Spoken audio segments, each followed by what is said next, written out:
नमस्कार, मैं हूं राघवी। TNN न्यूज में आपका स्वागत है। आइए चलते हैं राजनीतिक सफर पर, जहां उत्तर प्रदेश के पूर्व उप मुख्यमंत्री एवं राज्यसभा सांसद, भाजपा महाराष्ट्र प्रदेश चुनाव प्रभारी डॉक्टर दिनेश शर्मा, भाजपा नेता श्री चंद्रशेखर आर शुक्ला जी के निवास पर पहुंचकर उत्तर भारतीयों से संवाद किया। उत्तर प्रदेश के पूर्व उप मुख्यमंत्री एवं राज्यसभा सांसद, भाजपा महाराष्ट्र प्रदेश चुनाव प्रभारी डॉक्टर दिनेश शर्मा, भाजपा नेता श्री चंद्रशेखर आर शुक्ल जी के रेखा अपार्टमेंट अमृतनगर घाटकोपर वेस्ट मुंबई के निवास पर पहुंचकर उत्तर भारतीयों से संवाद किया। महाराष्ट्र प्रदेश चुनाव प्रभारी डॉक्टर दिनेश शर्मा के पहुंचने पर भाजपा नेता श्री चंद्रशेखर आर शुक्ल ने जोरदार ढंग से किया स्वागत। इस अवसर पर भारी संख्या में आए उत्तर भारतीय नेताओं ने दिनेश शर्मा से भेंट की। इस दौरान डॉक्टर दिनेश शर्मा ने उत्तर भारतीयों से गिले शिकवे भूलकर बीजेपी को मतदान कर विजयी बनाने की अपील की। दिनेश शर्मा ने विरोधियों पर हमला बोलते हुए आतंकी कसाब को लेकर कहा, आतंकी को बचाने के लिए आधी रात को कोर्ट का दरवाजा खुलवाया।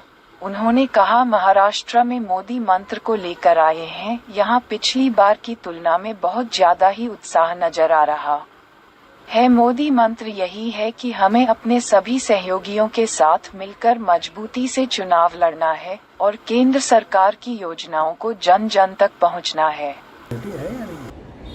आज देश दो धाराओं में बटा है। एक तरफ है देश को मजबूत कौन करता है। भारत वही है ना जो सोने की चिड़िया कहलाता था। चिड़िया के पंख नोच नोच के ये मुगल आए, यूनानी आए, तुर्क आए, मुगल आए, ये अंग्रेज आए, सब ने नोचा सोने की चिड़िया के पंख और चले गए। अब मोदी जी का युग है। खड़गे साहब, मैं राज्यसभा का पहले दिन गया था तो खड़गे साहब पहले दिन में भी शपथ लेके सितंबर में मैं राज्यसभा का सदस्य हुआ तो पहला सत्र मेरा था। तो मैं जब गया तो खड़गे साहब व्यवस्था का प्रश्न है, चलने नहीं दे रहे थे राज्यसभा को। मैंने कहा, खड़गे साहब को हो क्या गया कांग्रेस को? तो लोगों ने कहा इनको शेर का आतंक है। तो मैंने समझा शेर कहां से आ गया? अब तो चिड़ियाघर में सर्कस वाला शेर भी नहीं है। खड़गे साहब कह रहे थे शेर का मुख खुला क्यों है? शेर का मुख खुला क्यों है? शेर क्यों दहाड़ रहा है? क्यों दहाड़ रहा है? तब लोगों ने मुझे, मैं बगल में पूछा किसी वरिष्ठ सदस्य से कि हो क्या गया? तो बोले कि साहब पहले लटकाए हुए शेर जो थे अशोक की लाट पे थे, आज उस दिन नया संसद भवन में प्रवेश था। बोले नए संसद भवन में दहाड़ता हुआ शेर है। वो तीनों शेर अब सब लटकाए हुए नहीं है, अब दहाड़ते हुए। तो मैंने इस पे खड़गे साहब को आपत्ति है। तब मैंने खड़े होकर कहा, खड़गे साहब अभी मोदी जी का जमाना है। अब पाकिस्तान से गोली तो हिंदुस्तान से शांति का प्रतीक कबूतर नहीं उड़ेगा। अब हिंदुस्तान की सोने की चिड़िया के पर कोई उचार के नहीं ले जा पाएगा। मोदी जी का शेर नाम का शेर है और इसलिए दहाड़ता हुआ शेर यहां पर खड़ा हुआ है कि पाकिस्तान की गोली तो हिंदुस्तान का बम, और पाकिस्तान का बम तो घर में घुसकर मारेंगे हम। ये बात उन्होंने करके रखा। इसलिए ये मोदी युग अपने शौर्य पर, अपने पराक्रम पे, अपने बल पर आज जवाब देना जानता है। इसलिए पाकिस्तान का भी बयान आया राहुल गांधी जी के समर्थन में। वहां के नेताओं का, वहां के मौलानाओं का कुछ आया उनकी प्रशंसा करते हुए। पाकिस्तान चाहता है, चाइना चाहता है, अमेरिका के कुछ पॉलिटिशियन चाहते हैं कि मोदी जी नहीं, वो कमजोर कांग्रेस वाला कोई नेता आ जाए। कौन सा कांग्रेस का नेता? जिसके समय रोहिंग्या आ गए हिंदुस्तान में, जिसके समय बांग्लादेशी आ गए हिंदुस्तान में, जिसके समय यहां पर पाकिस्तानी आतंकी यहां पर आतंक फैलाकर दमादों की तरह खाते कराकर वो हजरतगंज में बिरयानी खाकर वो वापस पाकिस्तान भाग जाते थे। अब हिंदुस्तान आते हैं तो यहां पर यहीं पर मार के उनको जहन्नुम में भेजने का काम यहाँ की सेना हमारी करती है। पाकिस्तान आतंकियों के साथ हमारी कोई सहानुभूति नहीं। हिंदुस्तान में रहने वाला जो भी मुसलमान भाई है वो हमारा भाई है। जो हिंदुस्तान की सोचता वो मेरा है। लेकिन लेकिन जो भी हिंदुस्तान में रहने के बाद और हिंदुस्तान के बजाय कहीं और की बात करने लगता है तो उसके साथ बीजेपी की सहानुभूति नहीं है, कोई तुष्टिकरण उसके साथ में नहीं है। मैंने इसलिए कहा कि ये देश अब्दुल कलाम ऐसे राष्ट्रपति को बीजेपी ने बनाया था, उनको राष्ट्रपति के रूप में अब्दुल कलाम साहब को, और वो हमारी निधि थे हिंदुस्तान की अब्दुल कलाम साहब। उनको दूसरी बार राष्ट्रपति भी बीजेपी बनाना चाहती थी, अटल जी बनाना चाहते थे, लेकिन दूसरी बार कांग्रेस ने उनको राष्ट्रपति नहीं बनने दिया, उनके प्रति अपने समर्थन नहीं दिया, इसलिए अब्दुल कलाम नहीं बन पाए। बीजेपी को जो प्रचारित करते हैं, बीजेपी कभी मुस्लिम विरोधी नहीं थी, लेकिन तुष्टिकरण विरोधी नहीं है। और हम राशन देते हैं, सबको बराबर देते हैं, हिंदू को भी देते हैं, मुसलमान को भी देते हैं। हमने नहीं पूछा तुम्हारी जात कौन है, तुम्हारा धर्म कौन है, अगड़ा हो कि पिछड़ा हो कि अनुसूचित हो कि आदिवासी, कोई नहीं। मकान मिलेगा तो जो गरीबी आधार है उसको मिलेगा।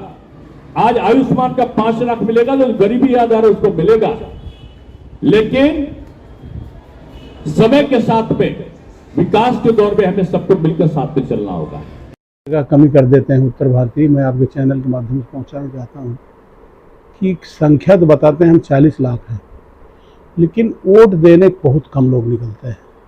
यह सबसे बड़ी वेदना है।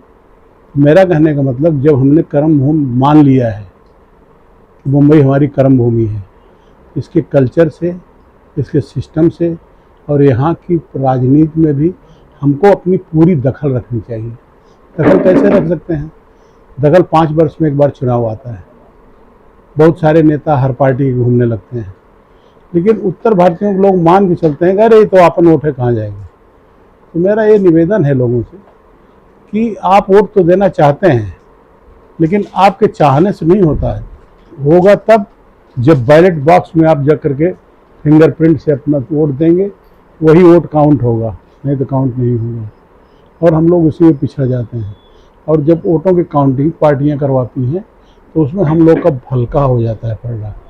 जो आज आरोप लगता है ना कि उत्तर भारतीय को टिकट नहीं देते, उत्तर भारतीय खुद चिंतन करें, मंथन करें और इस चीज़ से अवगत करें अपने आप को कि हमको भी चुनाव में एक राष्ट्रीय पर्व समझ के 5 साल में एक बार आया है, अपने भविष्य के पीढ़ी के लिए, निर्माण के लिए, राष्ट्र निर्माण के लिए सबको आगे आना चाहिए और विधिवत मतदान के दिन उपस्थित रहना चाहिए।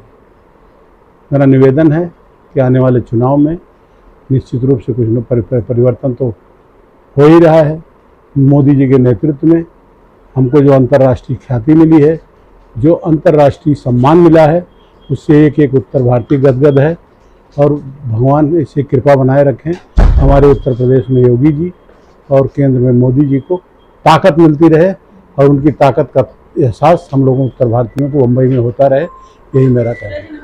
तो मात्र उत्तर भारतीय की आपका वो नहीं रहेगा, पूरा किस तरह से आप इसको देखते हैं? दिनेश शर्मा की उपस्थिति जो हमारे यहाँ आज की हुई है, एक आकस्मिक उनको पता चला किसी के माध्यम से, मैं स्वस्थ नहीं हूँ और उसको देखने का माध्यम था, लेकिन चुनाव का टाइम है और इतने बड़े लीडर का जो उत्तर भारतीयों के नेता नहीं, उनको लगता है अब तो पूरा देश देख रहे हैं, राज्यसभा सांसद हो गए और जितने बड़े प्रदेश के चुनाव के प्रभारी हो गए, तो उनका इम्पैक्ट जो है हमारे लोकल घाट कोपर में भी पड़े, वो मेरी इच्छा थी। और तो आते देख के चाय पानी करवाता और निकल जाते, लेकिन मेरी इच्छा थी कि यहाँ पर आवें और मैं कुछ लोगों से उनसे मुखातिब करवाऊँ। और जितने लोग हैं सारे लोगों की इच्छा है कि वोट दें, लेकिन अपील करने का एक अलग अलग तरीका है लोगों का। तो दिनेश शर्मा की आवाज़, दिनेश शर्मा की बात जिस तरीके से वो लोगों के बीच में रखते हैं, निश्चित रूप से वो घर में एक जगह करती है और उसके लिए एक सम्मान मिलता है। राघवी को दीजिए इजाजत, फिर मिलते हैं हम नई खबरों के साथ।